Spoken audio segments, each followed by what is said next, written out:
ओम श्री परमात्मने नमः. ओम श्री सद्गुरुवे नमः.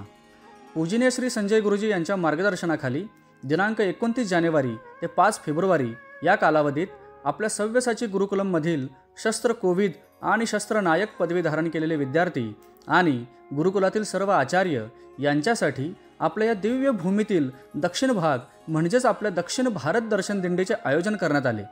या दिंडीमध्ये अनेक ऐतिहासिक, धार्मिक, सांस्कृतिक आणि आध्यात्मिक स्थळांचे दर्शन घेतले.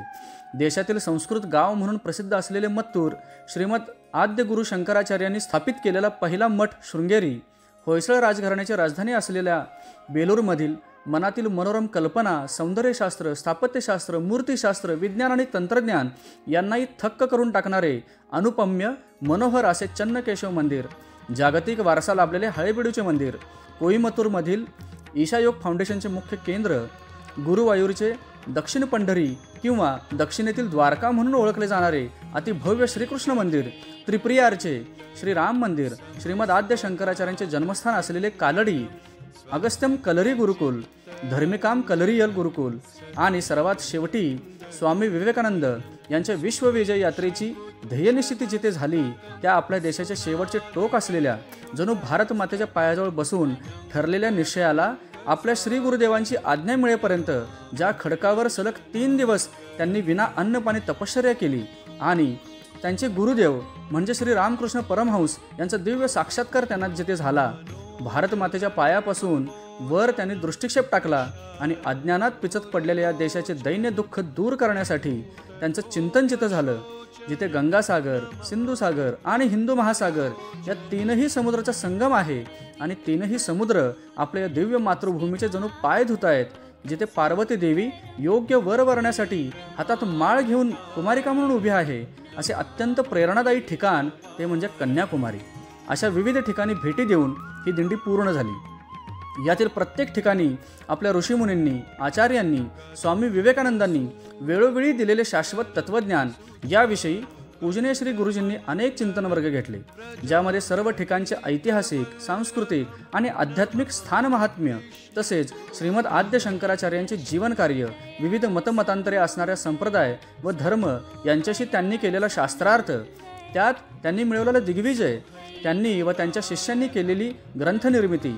भारत देशाचे स्थापत्य वैभव, श्रीमद भागवत ग्रंथातील भगवान श्रीकृष्णांची दिनचर्या, राजा जन्मेजयाचे पापहरण, श्री रामभक्त हनुमंतराय यांच्या अतुलनीय पराक्रमानंतरही असलेली त्यांची पराकोटीची नम्रता आणि दास्यभाव, श्रीमद आद्य गुरु शंकराचार्यांचे बालपण, वयाच्या 8व्या वर्षी त्यांनी घेतलेला संन्यास, त्यांचा गुरुशोधासाठी झालेला प्रवास आणि पतित झालेल्या राष्ट्राचे आपल्या ज्ञानाने केलेले उत्थापन, पुढे वायुमंडल आणि सूक्ष्म जगताचा अनुभव कसा घ्यावा, आपली दर्शनशास्त्रे आणि त्यातील मते आणि शेवटी कन्याकुमारी येथे भारतभूमीची भौगोलिक रचना, विवेकानंदांचे वेदांताचे कार्य, रोजच्या पाठांतरणासाठी आलेली ज्ञानेश्वरीतील ओवी, त्यात ध्रुवाने कठोर तपश्चर्या करून सर्व काही देण्याचे सामर्थ्य असलेल्या भगवंतांकडून भातुकीसारख्या नश्वर पदाची केलेली मागणी, ध्रुवपदाची कथा आणि त्यातून ईश्वराजवळ आपले मागणे काय असावे हे भक्त प्रल्हादाच्या मागण्यावरून दिलेले उदाहरण, भगवंतांचे सामर्थ्य कसे आहे, कर्तुम कर्तुम अन्यथा कर्तुम असं सामर्थ्यशाली असलेलं भगवंतांचं स्वरूप वर्णन, सागराचा त्रिवेणी संगम म्हणजे काय, त्यांचे विशेष महत्त्व, ज्ञानाचा अपमान हे सर्वात मोठे पाप, श्री गुरु शिष्यांचे परिवर्तन का करतात, कार्याच्या आपापल्या संकुचित कल्पना, यामुळे झालेली राष्ट्राची हानी, साधकाच्या अंगी कोणते गुण असावे, दोष कसे पहावे याचं आत्मपरीक्षण आणि दोष निवारण,